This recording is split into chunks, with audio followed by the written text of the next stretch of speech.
सो मूलांक नंबर 6 जानते हैं अपकमिंग वीक आपके लिए कैसा रहने वाला है। अपकमिंग वीक में क्या क्या चीज़ें आपको करनी चाहिए, क्या क्या चीज़ें आपको अवॉइड करनी चाहिए, हेल्थ, करियर, रिलेशनशिप आपका नेक्स्ट वीक में कैसा रहने वाला है, चलिए जानते हैं। सबसे पहले अपने मन को शांत कीजिए, अपने इष्ट देव के साथ अपनी एनर्जीज को कनेक्ट कीजिए और चलिए मैं आपके लिए 3 कार्ड्स पुल कर रही हूँ जो आपके लिए जनरल गाइडेंस के लिए हैं। ओके, सो मेरे पास 3 कार्ड्स आए हैं। पहला कार्ड मुझे ये बता रहा है कि आपको थोड़ा ध्यान रखना चाहिए, अपनी बातों को शेयर नहीं करना। सेकेंडली, हो सकता है कि आप किसी को कोई बात बताएं और वो बात आपके लिए नेगेटिव इम्पैक्ट कर जाए। मुझे ऐसा भी लग रहा है कि अगर आपने पास्ट में किसी के साथ कुछ चीज़ शेयर की हो तो वो उसका मिसयूज़ करें। एक पॉइंट मेरे को ये भी नज़र आ रहा है मिक्स एनर्जीज में कि कहीं ना कहीं हो सकता है आप कहीं जाएं और वहाँ पर कोई ना कोई चीज़ को भूल कर आ जाए। तो यहाँ पर आपको थोड़ा सा कॉन्शियसली सभी चीज़ों को काम करना है अपकमिंग वीक में। ये आपकी सबसे पहले गाइडेंस है। Second thing is you are thinking about your money और your finances. Number 6 people, upcoming week में मुझे आप प्लानिंग करते हुए नज़र आ रहे हो फॉर योर फाइनेंसेस। हो सकता है कि फ्यूचर फाइनेंशियल पोजीशन को स्ट्रॉन्ग करने के लिए आप कहीं इन्वेस्ट करें, या आप कैलकुलेटिव माइंड से सोच रहे हैं कि मुझे मनी को कैसे इंक्रीज करना है। तो ये सारी चीज़ें मुझे आपकी नज़र आ रही हैं, लेकिन साथ में एक एनर्जी और भी आ रही है कि हो सकता है कि जैसा आप चाहते हो अपकमिंग वीक में एग्जीक्यूट करना वो ना हो पाए because of any third person, कि कोई ऐसा थर्ड पर्सन आपकी प्लानिंग्स में इंटरफेयर करे जिस कारण जो भी चीज़ आप प्लान कर रहे हो उसको एग्जीक्यूट करने में दिक्कत हो। तो यहाँ पर सिर्फ आपके लिए एक यही गाइडेंस है कि सबसे पहली बात तो आप किसी के साथ भी अपने जितने भी पर्सनल थॉट्स हैं उसको शेयर नहीं करोगे। सेकेंड पॉइंट कि आप किसी के ऊपर भी ब्लाइंड फेथ नहीं करोगे, और अगर कोई ऐसी चीज़ हो भी रही है तो एक्सेप्ट द रियलिटी, बिकॉज ये एक ऐसा फेज़ है जहाँ पर सब चीज़ें हो सकता है आपके हिसाब से ना भी चले। चलिए अब जानते हैं आपके हेल्थ के बारे में कि आपका अपकमिंग वीक में हेल्थ कैसे रहने वाली है। हेल्थ वाइज मुझे ऐसा दिख रहा है कि आप फ्यूचर के लिए मुझे कौन कौन से ऐसे एस्पेक्ट्स हैं या डे टू डे लाइफ में मैं अपनी हेल्थ को कैसे ठीक कर सकता हूँ उसके ऊपर आपका फोकस जा सकता है।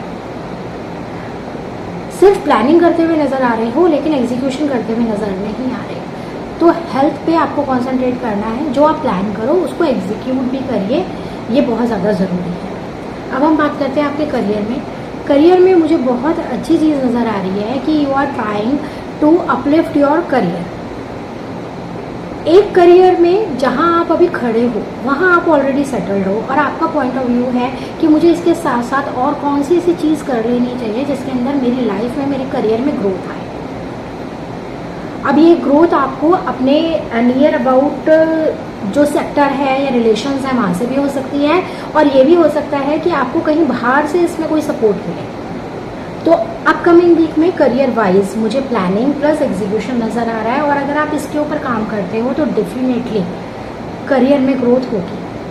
अब हम बात करते हैं आपके रिलेशनशिप में। रिलेशनशिप वाइज बहुत अच्छा कार्ड निकल के आया है जो ये कह रहा है कि आप जिसके साथ भी कनेक्ट होंगे ना, दिल से कनेक्ट होंगे। वैसे भी आप नंबर 6 हो तो नंबर 6 के लिए फैमिली बहुत इंपॉर्टेंस रखती है, रिलेशनशिप बहुत ज़्यादा इंपॉर्टेंस रखते हैं। तो अपकमिंग वीक में रिलेशनशिप वाइज मेरे पास एक बहुत ही पॉजिटिव एनर्जीज आई हुई हैं, और ये एनर्जीज आपको आपके स्पाउस की, आपके पार्टनर की, अपने रिलेटिव्स की सपोर्ट दिखा रही है। तो ओवरऑल एंजल्स की ब्लेसिंग्स रहने वाली हैं और आपके लिए आगे रिलेशनशिप में अपकमिंग वीक बहुत ही फ्रूटफुल रहने वाला है। अब हम बात करते हैं आपके फाइनेंस की।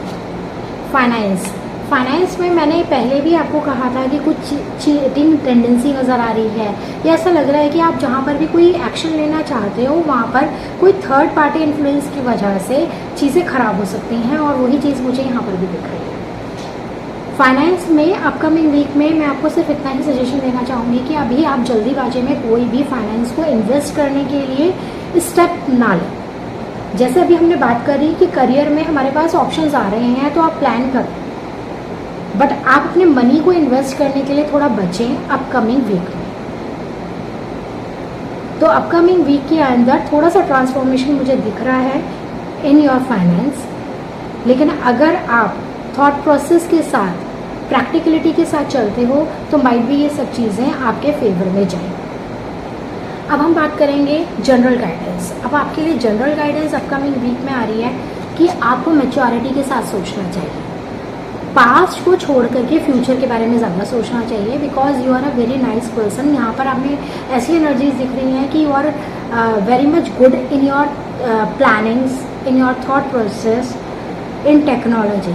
तो अगर आप इन सब चीज़ों का यूज़ करते हो और साथ में गाइडेंस लेते हो किसी भी अपने बड़े की, तो this will definitely help you.